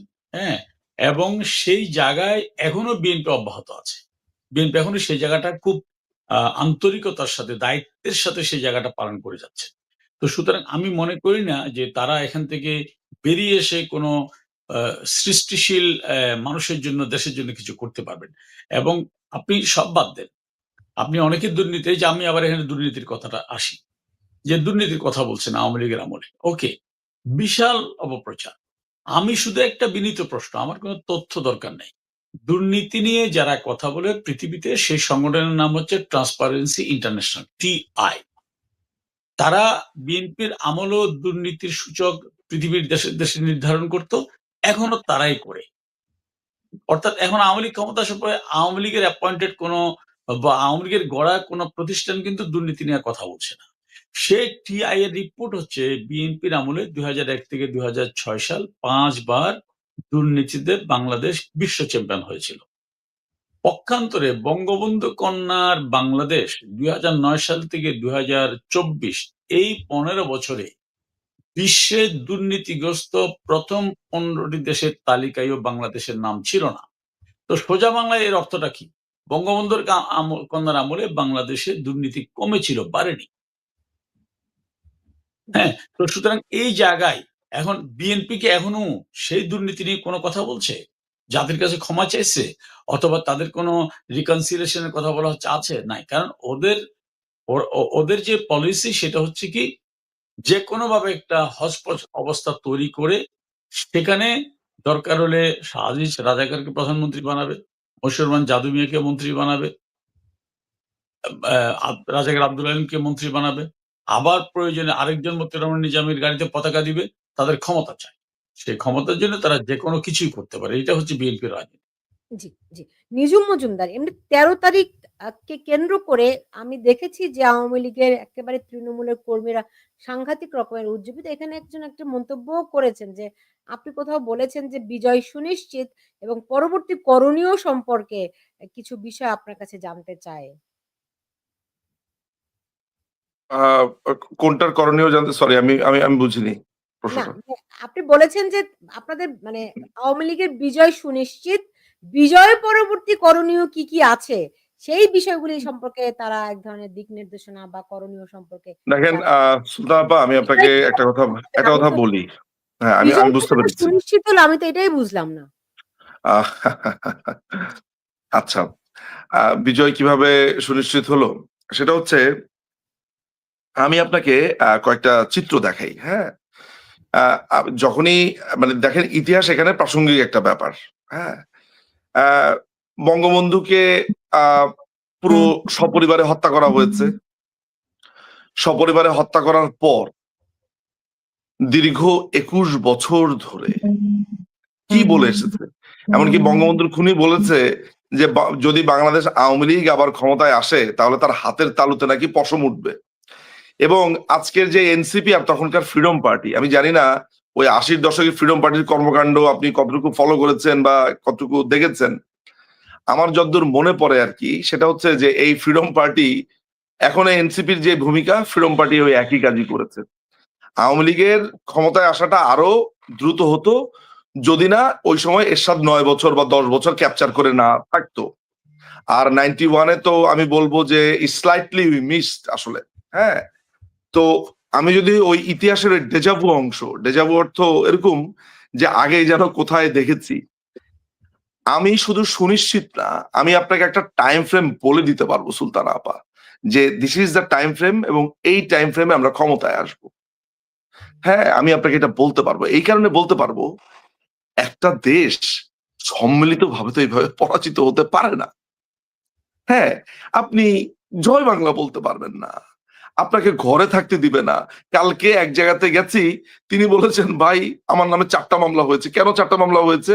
বলে 4টা মামলা এই কারণে হয়েছে যে আমার এক বন্ধু এরকম রাজনীতিবিদ ছিলেন, তো আমি কয়েকবার, আমার স্কুল বন্ধু কয়েকবার আড্ডা দিতে দেখেছে, তো তার নামে মামলাটা এইভাবে হয়েছে, এই অমুকরে দেখছি না ওর সাথে আড্ডা দিতে, দে নামটা ঢুকাইয়া দে। তো এইভাবে হাজার হাজার মানুষের নামে মামলা হয়েছে, যে অনেকটা এমন যে 1946 সালের গান্ধীর ছাগল চুরির মামলা আপনাকে 2025 সালে এসে দিয়েছে, খালি বলেছে যে খালি একটু ধরায়া দেন কেমনে ছাগলটা চুরি করেছি। তো আলটিমেটলি এই অবস্থা যদি একটা দেশের চলতে থাকে, আপনি আওয়ামী লীগের নেতাকর্মীদের কথা বাদ দেন, সাংগঠনিক ভাবে তারা নামতে পারে, তাদেরকে এই করছে সেই করছে, সাধারণ মানুষ কি আজকে কোনো কথা বলতে পারে? আমার পরিচিত একজনকে আমি বই কিনতে পাঠিয়েছি বাতিঘরে, নামটা বলেই আপনাকে, বাতিঘরে ওই যে নিষিদ্ধ জিনিস যেভাবে মোড়ক করে দেয় না, একেবারে পেঁচা, ভাই বামে ডানে তাকাইবেন না, সোজা হাঁটা ধরবেন বই নিয়ে, তাকে একেবারে পুরো প্যাচ মেরে বই দিয়ে দিয়েছে। সবগুলো বই হচ্ছে মুক্তিযুদ্ধের বই। বলে ভাই এভাবে প্যাকেট করলেন কেন? এভাবে প্যাকেট না করলে যদি ওদেরকে এসে ধরে যে মুক্তিযুদ্ধের মুক্তিযুদ্ধের বই বিক্রি করেছে এটার জন্য যদি বাতিঘরকে ধরে। তো এরকম একটা সিচুয়েশনে জয় সুনিশ্চিত। এবং এটার আরো অনেক অনেক বিষয় আছে যেগুলো হয়তো আমি বলতে চাই না, কিন্তু আমি জানি যে জয় আমাদের সুনিশ্চিত। এবং এই বাংলার জীবনে এই যে 13 তারিখ আপনি দেখেছেন, আমি আপনাকে এর আগের সেগমেন্টেই বলেছি যে এই 13 তারিখ তো বাংলাদেশ আওয়ামী লীগের কোনো কর্মসূচি না। এটা আরেকটা ভুল একটা ধারণা। হ্যাঁ, 7ই মার্চ, তারপরে হচ্ছে যে আপনার এর আগে যে বাংলাদেশ আওয়ামী লীগের ঐতিহাসিক দিনগুলো আছে, 1966 সালের 6 দফা, গণ অভ্যুত্থান, এগুলো কি সব আওয়ামী লীগের ডেট, আওয়ামী লীগের ডাকা সমাবেশের তারিখ বা ঘটনার তারিখ? এগুলো তো মানুষ এগুলোকে ঐতিহাসিক ঘটনা বানিয়েছে। বাংলাদেশের মানুষকে আপনি পৃথিবীর কোন ইতিহাসে দেখেছেন যে এই ধরনের একটা ঘটনা ঘটার 1 মাসের মাথাতে, 1 মাস, 1 মান্থের মাথাতে মানুষ বলা শুরু করেছে আগেই ভালো ছিলাম? ওরা আমাদেরকে উদাহরণ দিয়েছে কি রেজা শাহ পাহলবি, ওরা আমাদেরকে উদাহরণ দিয়েছে কি সাদ্দাম হোসেন, গাদ্দাফি, তাদের পরিণতির কথা, তিউনিসিয়ার কথা আমাদেরকে উদাহরণ দিয়েছে। তারপর আপনার হুসনে মুবারকের কথা আমরা বলেছি, নানান ধরনের কথাবার্তা আমাদেরকে সেই সময় উদাহরণ দিয়েছে। তো তারা আমাদেরকে ইদি আমিনের কথা বলেছে। তো আলটিমেটলি এই যে ল্যান্ডস্কেপ সুলতানা আপা, আমেরিকার যে মেজারমেন্ট, আমেরিকার ধারণা ছিল যে তারা একটা গাদ্দাফি স্টাইল তৈরি করবে, কিন্তু বাংলাদেশের যে ল্যান্ডস্কেপের মেজারমেন্ট, এইটা বুঝতে তাদের কষ্ট হয়েছে। যে ওই আমেরিকান যে বাবুটি ওই একটু কষ্ট করে বাংলাদেশি রেস্টুরেন্টে যায় খেতে, ওই যে ভাতটা যে তৈরি করে বা ভাত যে উৎপন্ন করে, সে কৃষক, সে আওয়ামী লীগেরই আসলে। ওই যে রাস্তা দিয়ে হাঁটে, যে রিক্সাতে যদি তাদের একটু মনে হয় যে একটু রিক্সাতে চড়ি, ওটা আওয়ামী লীগেরই আসলে। ওরা এখন বোঝা শুরু করেছে যে ওই শাহজাহানপুরের তাদের যে এমবেসি, তার আশেপাশে থেকে শুধু আওয়ামী লীগেরই আওয়াজ, সোদাগন্ধ বলি না, মাটির সোদাগন্ধ, এই মাটির সোদাগন্ধ আওয়ামী লীগের কথাই বলে। আচ্ছা, আওয়ামী লীগকে ছাড়া, এগুলো সব ভাবের কথা বাদ দিলাম আমি, আওয়ামী লীগকে ছাড়া বাংলাদেশের রাজনীতি, আপনি যত বড় আপনি আওয়ামী লীগ বিরোধী হন না কেন, আপনি কল্পনা করতে পারবেন? সো আওয়ামী লীগ ফিরবে, আওয়ামী লীগকে তার ফিরতে হবে এই মানুষের জন্য, মানুষ ফেরাবে। রহমান ভাই একটা কথা বলে, যে কথাটা আমি বারবার কোট করি, আমাদের মন্ত্রী, এমপি, বয়োজ্যেষ্ঠ রাজনীতিবিদ, তিনি বলেছেন যেই সাপে ছোবল মেরেছে ওই সাপেই আপনার বিষ নামাবে। যে জনগণের কথা ওরা বলছে, ওই জনগণই ক্ষমতায় আনবে। যে সেনাবাহিনীর কথা বলছেন বা যা যা ষড়যন্ত্র বলছেন, এগুলো আপনার চোখেই আপনি দেখবেন, ওদিন আপনি আমাকে ডাক দিয়ে বলবেন যে আপনি তো এই কথা বলেছেন। শুনেন, বাংলাদেশ আওয়ামী লীগের যে প্রাণ ভোমরা তৃণমূল, এই তৃণমূলকে তো আপনি ধ্বংস করতে পারবেন না। আমি এই 1 বছরে কত হাজার মেসেজ পেয়েছি, আর কত হাজার মেসেজ আমি এখনো পড়তে পারিনি, আর কত হাজার ইমেল পেন্ডিং আছে। আপা, তৃণমূল, আপনি জানেন এমনও তৃণমূলের কর্মী আছে যে 24 ঘন্টা না 36 ঘন্টা পর পর একবার খায়, পানি পেয়েছে, একটা অন্ধকার ঘরের ভেতরে আছে। অনেক নেতাকর্মীর নেতার ব্যাপারে তাদের কষ্ট আছে, কিন্তু জানেন ওই ফোনের ভিতরে বলছে আমার নেত্রী শেখ হাসিনা, মাইরা ফালাইলে মাইরা ফালাবে। বিশ্বাস করেন, এই ছেলেকে যদি আজকে থেকে আমি 2 বছর আগে দেখতাম, ওকে আমি বলতাম এটা কর্মী, অথচ ওর কথা নেত্রী শেখ হাসিনা, আমি যদি মরি অনেকটা সমরণের মতো, যদি মরি সব একসাথে মরবো। ওই যে আমরা যেই কর্মীদেরকে বলতাম যে নেত্রীর কাছে যাতে না আসে, আমার বড় বড় প্রাডো, বড় বড় জিপের কাছে আসতে দিতাম না, টাকা ছুঁড়ে মারতাম, নে চালাস, হ্যাঁ গায়ের গন্ধ আছে বলে মনে করি। হ্যাঁ, আপনার গ্রামের কৃষক, শ্রমিক, যাদের ঘামের গন্ধে আমি নাক কুচকিয়েছি বা কুচকাতাম, ওই ঘামই আমার আওয়ামী লীগকে এখন রক্ষা করছে। এই আওয়ামী লীগের এই তৃণমূল, আপনি জানি না যে আপনি টেলিগ্রামের গ্রুপগুলোতে কখনো এসেছেন কিনা, কখনো তৃণমূলের কর্মীদের সাথে আপনার কতটুকু যোগাযোগ হয়েছে আমি জানি না। মানে আমি মোটামুটি বলা যায় যে সারা বাংলাদেশেরই বিভিন্ন জেলাতে, বিভিন্ন ছোট ছোট জায়গাতে যে টেলিগ্রামের গ্রুপ, বিভিন্ন মানুষের সাথে যোগাযোগ, আমার একটা উপলব্ধি হয়েছে যে বাংলাদেশের সমস্ত কিছু ধ্বংস হয়ে যাবে, আওয়ামী লীগের তৃণমূল ধ্বংস হবে না। এই এক অদ্ভুত চিজ, অদ্ভুত জিনিস। আপনি হাজারো মারবেন, হাজারো কাটবেন, কোত্থেকে যেন ওই রক্ত থেকে আবার জন্ম নিবে। আপনি বিশ্বাস করতে পারেন, ও মারা যাচ্ছে, এক লোক মেরে ফেলেছে, অলরেডি ডেড ডেড, বলে জয় বাংলা। জয় বাংলা শব্দটা, এগুলো তো ভাই গল্প কথা না। আমার আমি পেশাতে একজন ব্যারিস্টার সলিসিটর। আমার একটা মানে আমি আমি ব্রিটিশ নাগরিক, বাংলাদেশি নাগরিক দুইটাই। আমার একটা একটা অদ্ভুত সচ্ছল জীবন আছে, যে আমার কোনো টাকা পয়সা ক্যাচাল নাই, কিচ্ছু নাই, সুন্দর মতো আমি জীবন যাপন করতে পারি। আপা, আমি এক পায়ে দাঁড়ানো, যদি আজকে ট্রেনিং নিতে বলে, আজকে যদি ট্রেনিং হয়, আজকে যদি মুক্তিযুদ্ধের মতো দেশে ঢুকতে হয়, আপা আপনি বিশ্বাস করেন আমি এরকম হাসছি যে আমি হাসতে হাসতে আগরতলা আসাম দিয়ে ঢুকবো বাংলাদেশে। আমি তো জানি মৃত্যু সুনিশ্চিত। আমার স্ত্রীকে বলেছি, তাহলে আপনি আমাকে বলেন যে আমার আমার কি পাওয়ার আছে? আমার একটাই আছে, আমার কোনো মৃত্যু যন্ত্রণাও নাই, আমার কোনো এগুলার ইচ্ছাও নাই। আমার জীবনের একটাই লক্ষ্য, নেত্রীকে সসম্মানে দেশে আনতে হবে, আর বঙ্গবন্ধুকে যে অপমান করেছে এটার প্রতিশোধ দিতে হবে। বিশ্বাস করেন আমি এই দুই আগুনে জ্বলছি। আমার ভেতরে যদি আগুন থাকে তাহলে এই দুইটা আগুন জ্বলছে, এর বাইরে আমার আর কিচ্ছু নাই, নাথিং, নাথিং। আমি আপনার প্রোগ্রামে অ্যাটেন্ড করেছি জানেন, আমি 1 ঘন্টাও ঘুমাই নেই, নট এ সিঙ্গেল আওয়ার আমি ঘুমাই নেই। আপনার প্রোগ্রামে এসেছি শুধুমাত্র দলের কথা বলবো বলে। এই আত্মত্যাগ, এই আমাদের প্রত্যেকটা মানুষের, এই দল ক্ষমতায় না এসে পারে। গতকাল আমার অনুষ্ঠানে একটি ছেলে জয়েন করেছিল। আমাকে আরেকটা গ্রুপে, আমাকে আরেকটা, সুতরাং আমার 10টায় একটা নৌকায় শোতে যাওয়ার কথা। খাওয়া দাওয়া নাই, কিচ্ছু নাই, আহ, উম, শুধু কখন ডাক আসবে যাবে, নৌকায় জীবনযাপন করছে। না, সুতরাং আমাকে আমাকে আরেকটা গ্রুপে যেতে হবে। আমার 11টায় যাওয়ার কথা, অলরেডি 11:20 হয়ে গেছে। আচ্ছা, আমি ছেড়ে দিচ্ছি। আরেকটি আন্তর্জাতিক অঙ্গন থেকে আপনারা কি কোন রকম প্রতিক্রিয়া পাচ্ছেন? কি ধরনের প্রভাব দেখতে পাচ্ছেন? আমিনুল ইসলাম, আপনার এটা আনমিউট তো করেন। হ্যাঁ। আমি আনমিউট আছি, আমার ফোন আসতেছে বারবার ওই যে শোতে যাওয়ার জন্য। আন্তর্জাতিক অঙ্গনে আমাদের যে সামগ্রিক যে রিয়াকশন, এটা কিন্তু একেবারে দিনের আলোর মতো পরিষ্কার। আমরা যতই সমালোচনা করি, একটা সময়ে ডক্টর ইউনূসের বিশ্বব্যাপী একটি মানে কি বলবো, এটা সমাদর ছিল।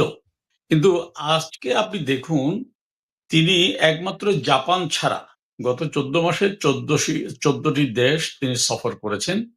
সেখানে তাকে বিদেশিরা কিভাবে গ্রহণ করেছে, এবং তার সর্বশেষ যে ট্যুর ইতালি, সেখানে আমরা খুব লজ্জার সাথে লক্ষ্য করলাম যে তিনি উপযাচক হয়ে রোমের মেয়রের সাথে তার অফিসে গিয়ে একটা সাক্ষাৎ করেছেন, এবং সেটা ফলাও করে তার ডাস্টবিন শফিক প্রচার করেছেন।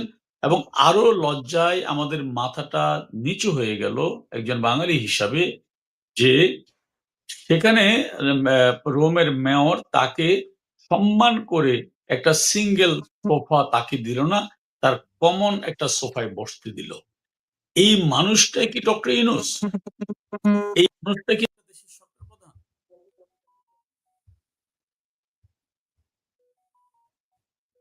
আমিন ভাইয়ের প্রচুর ফোন আসছে, হ্যাঁ, বোধগম্য। হ্যাঁ, আমিন ভাই, আমি আপনাকে ছেড়ে দিব। জি, কি একটা দেশের সরকার প্রধান? এটা কি একটা দেশের সরকার প্রধান? আর আমি নিজের কথাই বলি, আমি লন্ডনে বাকিংহামে যাওয়ার পরে আমাকে মেয়র ফোন করে তার অফিসে আমি ভিজিট করতে গেলাম। আমাকে উনি উত্তরীয় পরিয়ে তার চেয়ারে বসিয়ে যে সম্মান আমার মতো একজন অধমকে দিয়েছেন, এটা তো স্বাভাবিক একটা অতিথির বিষয়। আপনার ঘরে একজন অতিথি আসলে আপনি তাকে একটা ফুল দিয়ে বরণ করেন। তাহলে এই মানুষটা শুধু নিজেকে নয়, বাংলাদেশকে বিশ্বে কোথায় নিয়ে গেছে, তার এই ট্যুর গুলো কিন্তু প্রমাণ করে যে তার ধোঁকাবাজি, তার চালাকি, তার প্রতারণা তাকে শুধু শুধু ছোট করছে না, তার পৃথিবী শুধু ছোট হয়ে আসছে না, সে বাংলাদেশকে ছোট করছে এবং অপমানিত করছে। এর জবাবও কিন্তু আগামীতে বাংলার মানুষ তাকে করুণ এবং কঠিন বিদায়ের মাধ্যমে নিবে। আপনাদের সবাইকে ধন্যবাদ। আমাকে ক্ষমা করবেন। আমি আরেকটা গ্রুপে আমাকে বারবার ফোন করতেছে, ওখানে যেতে হচ্ছে। ঠিক আছে। আপনি আপনাকে মিউট অনেক নিয়ে যান। ধন্যবাদ থ্যাংক আজকে আমার সঙ্গে যুক্ত হওয়ার জন্য। জি, ইউ। অনেক ধন্যবাদ।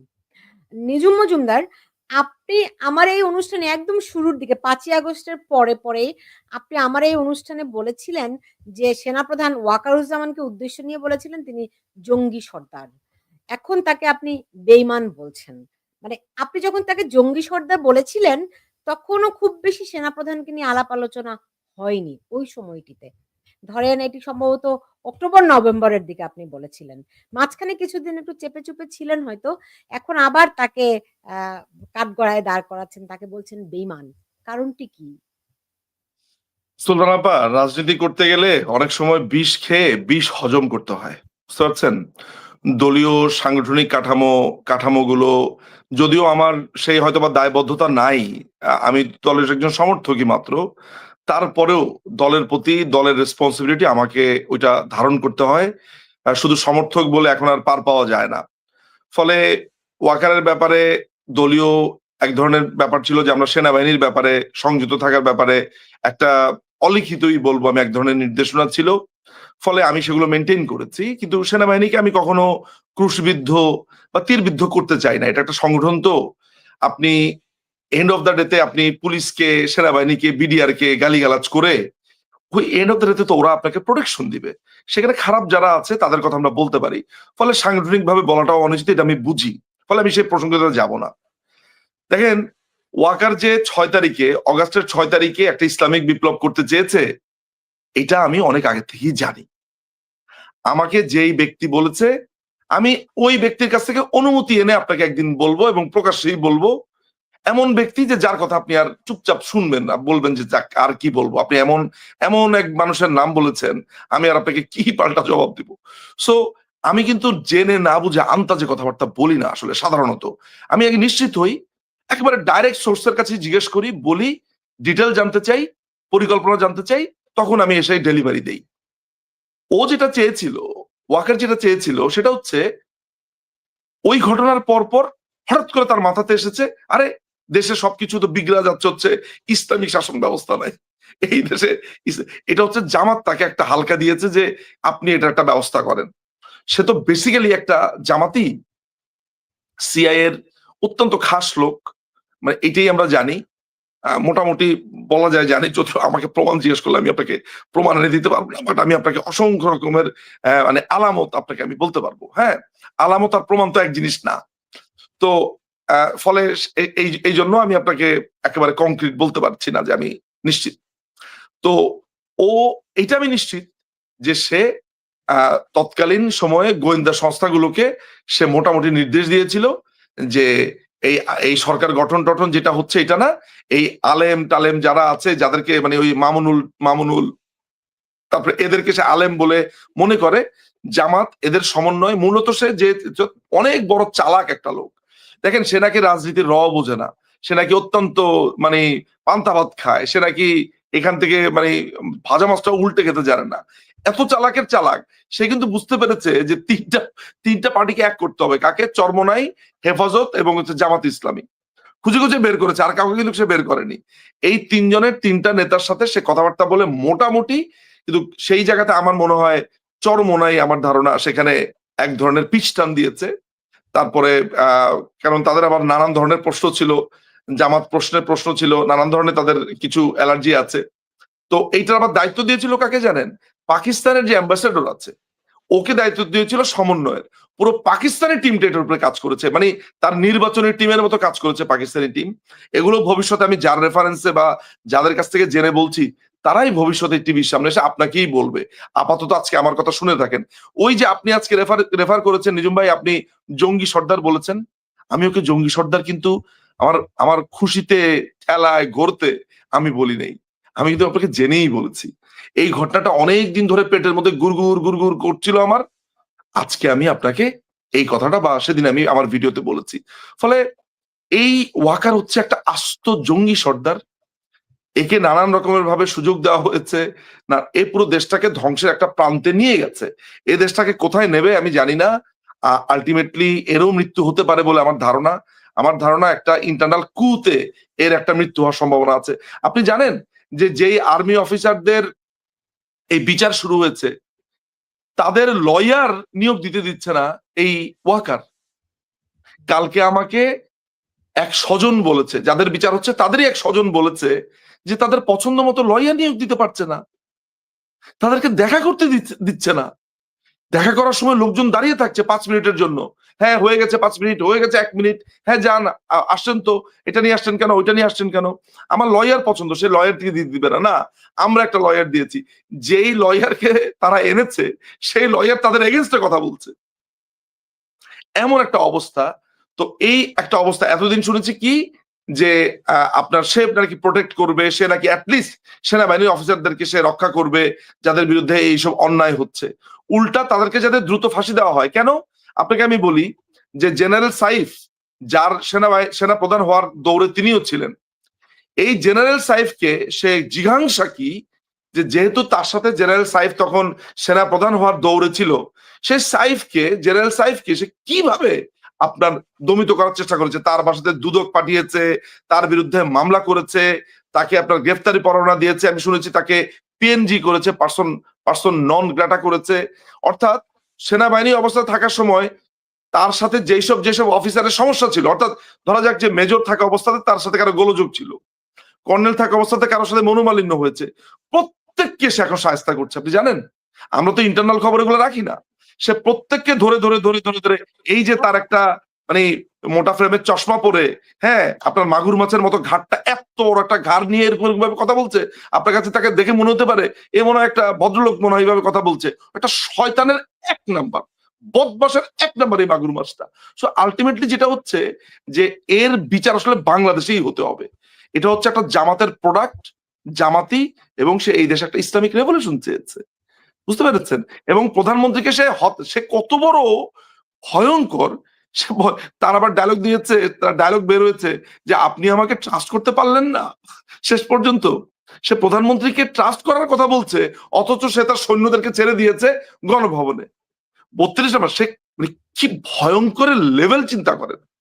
সে যদি এমন হতো যে সে অন্যান্য দলের সাথে আলোচনা করছে, ওই সময়টাতে কি হয়েছে সে জানে না, সে কি নির্দেশ দিতে পারলো না তার আর্মির সৈন্যদেরকে যে গণভবন তুমি প্রোটেক্ট করো? আমি ওগুলোও বাদ দিলাম যে সেটা পারেনি, 32 নম্বর সে পারেনি রক্ষা করতে, 32 নম্বর সে রক্ষা করতে পারেনি। সুতরাং ওই বাড়ির মেয়েকেই তো সে বিয়ে করেছে, বাড়ির সম্পর্কযুক্ত, তার ওই সামান্যতম দায়বদ্ধতাও নেই যে এটা একটা ঐতিহাসিক বাড়ি বা আমার শ্বশুর বাড়িরও অংশের, যদি এইভাবেও চিন্তা করে। তো আলটিমেটলি আসলে এগুলো বলে লাভ নাই সুলতানা আপা।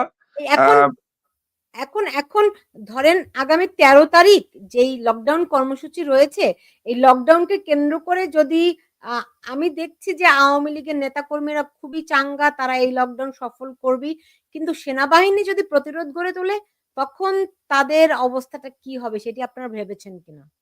মরবো, মৃত্যু আসলে মরবো, জেল আসলে জেলে যাব, এই দেশকে রক্ষা করতে হবে, সিম্পল অ্যাজ দ্যাট। এখানে ওই আমি আছি তুমি আছি এই টাইপের কোনো ব্যাপার নাই। যারা স্পটে তারা যাচ্ছে, যে যার জায়গা থেকে কাজ করছে, মৃত্যু আসলে মরবো, লড়াই করব, সিম্পল। আমি আমার দেশকে রক্ষা করতে চাইলে, আমার দেশকে উদ্ধার করতে চাইলে আমাকে আমি তো এই সংকল্পের মধ্যেই আছি, আমি তো ওই পাইপলাইনেই আছি, আমি তো মৃত্যু চিন্তা করছি না, আমি যাব, যদি দরকার হয়, যদি প্রয়োজন হয় যাব। আর এখন যা করছি, যেভাবে আমরা যে জায়গাতে করছি, আমরা তো মৃত্যু চিন্তা নিয়েই করছি, কত রিস্কে কাজ করছি। সুতরাং ওইটা নিয়ে ওই ধর পাকড়াও হবে, গ্রেফতার হবে, এগুলো আমাদের তৃণমূল চিন্তা করে না। আপনারা চিন্তা করছেন, আপনাকে অ্যাপ্রিসিয়েট করি, ধন্যবাদও জানাই। আমাদের তৃণমূল এগুলো চিন্তা করে না, আমাদের তৃণমূল এই দেশকে রক্ষা করতে চায়। আপা আজকে একটু পরে আমার ফ্লাইট, আসলে আমি আর বেশিক্ষণ থাকতে পারছি না। আপনাকে শেষ প্রশ্ন করছি, আপনি জানেন বাংলাদেশে এরই মধ্যে কাকরাইলে একটি গির্জায় হামলা হয়েছে, জঙ্গি তৎপরতা খুব স্পষ্ট হয়ে উঠছে দেখা যাচ্ছে। তো জামায়াতের সেই জামায়াত বিএনপির আমলে যেই ভীতিকর একটা জঙ্গি তৎপরতা ছিল, ওটা কি ফিরে আসতেছে আবার? জামাত জঙ্গি তৎপরতা ফিরে আসছে বলতে আপনি 1 বছরে কি দেখলেন তাহলে? মানে এটা নতুন করতে ফেরত আসা কিছু নাই আপা।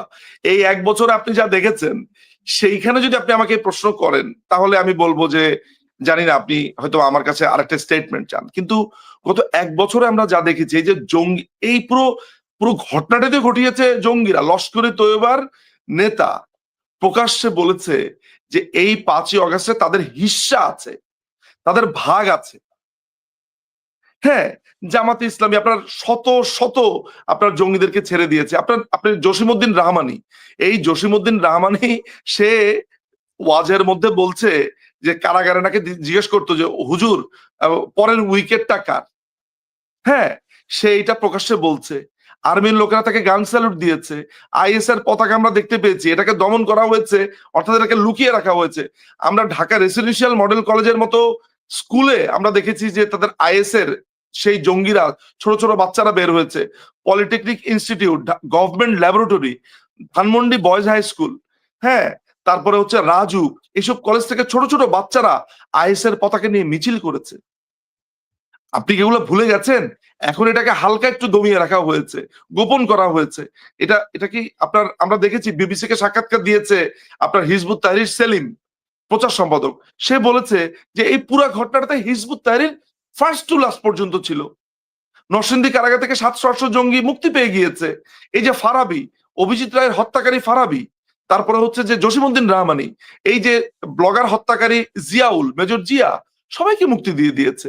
জিয়া এখন টক শো করছে, জিয়া এখন কথা বলছে। সে কোথায় জানেন? সে ডিজিএফ অফিসের পাশে। সে আপনার এই যে তার কিন্তু অফিস হচ্ছে খিলক্ষেতে। এই যে ডিজিএফ অফিসের যে 14 তলা বিল্ডিংটা আছে না, কাদা করে একটা বিল্ডিং বানিয়েছে, এই বিল্ডিং এর পাশেই তার বাসা। সে ওইখানেই থাকে, তাকে এরাই প্রোটেকশন দিচ্ছে, এই সেনাবাহিনী প্রোটেকশন দিচ্ছে। জি। এই সেনাবাহিনীর মধ্যে কত হিজবুতি আছে আপনি জানেন? আপনি দেখলে মনে হবে যে আপনি রীতিমতো একটা কমি মাদ্রাসাতে চলে এসেছেন। আপনি একদিন সেনাবাহিনীতে যাবেন। এই যে সংবাদ সম্মেলন করে, এটাকে সংবাদ সম্মেলন মনে হয়, নাকি মনে হয় যে কোনো মিলাদ শরীফ থেকে হুজুর এসেছে আপনার সংবাদ সম্মেলন করার জন্য? এগুলাকে আপনার থেকে আর্মি অফিসার মনে হয়? হ্যাঁ, এরা কি আরবি? এরা যদি এতই ধর্মপ্রবণ হয়, এত কিছু হয়, তাহলে আমি জানি না যে এই লোকগুলো কিভাবে রিক্রুটেড হয়েছে, কিভাবে এদের গ্রুমিং হয়েছে। I don't have any idea at all আসলে।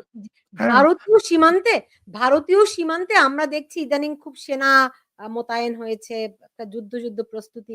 ভারত কি সত্যি বাংলাদেশকে আঘাত করবে? আমি জানি না ভারত আঘাত করবে কিনা। তবে আপনি ভারতের ব্যাপারে প্রতিদিন বলছেন ভারতকে দখল করার জন্য, অ্যাটাক করার জন্য। আপনি ভারতের 7 সিস্টার্স বন্ধ করে দিবেন। আপনি ভারত না বলে আপনি বলেন যে 7 সিস্টার্স এর সাথে চুক্তি করব।